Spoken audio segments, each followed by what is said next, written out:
barnaamijka gaaban ee maanta halkan inigu hayo waxa kamida dagaaladan ka socda galbeedka city. Dagaaladan ka socda galbeedka city waxay ka kooban yihiin dhowr jiho.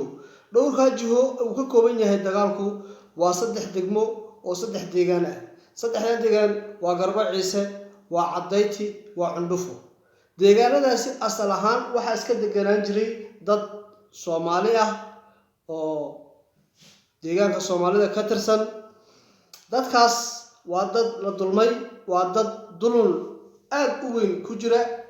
markaas dawladihii soo jiray Itoobiya ka soo talin jiray cadaadis ay ku hayaan qowmiyadda Soomaalida gaar ahaan beesha Ciise ay dagaaladaasina u sababeen in la barakiciyo, la ugaarsado xoolahoodii, hantidoodii, maatidoodii, barbageedadoodii dhammaan la ugaarsado.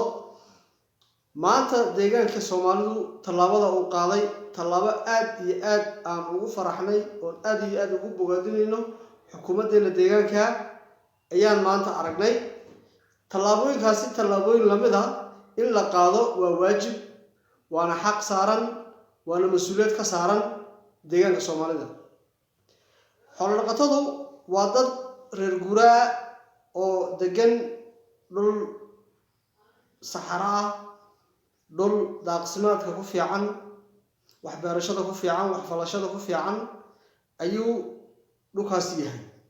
canfarinaadta ay ka seexan laadahay waa siday u hanti lahayd deegaanadaas, dadka deganna ay u xasuuq lahayd ayay qorshaheeda ku jirtaa. taasina wax aqliga gali karaya maaha.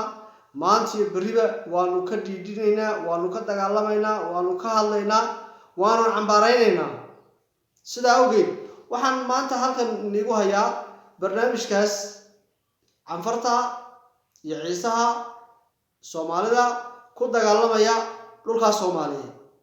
canfar waxay wado waa khalad waana dulm. maanta iyo beriba waxaan leenahay waa dulm. hadday Itoobiya tahayna hadday garab siinaysana waa dulm iyo ka dhigantayna.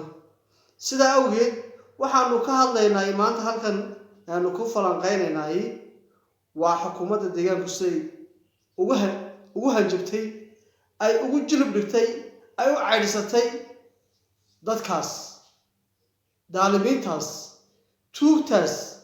waanu cambaaraynaynaa, maanta iyo beri waanu cambaaraynaynaa haddaan Soomaali nahay. waxaan maanta halkan jeclaan lahaa in barnaamijkaad aad la fahanteen. haddaad channelkayga ku cusub tahayna subscribe taysaan. haddaad halkan iga daawanaysidna waana ku salaamay, waana mahadsantihiin. asalaamu calaykum waraxmatullaahi wabarakaatu.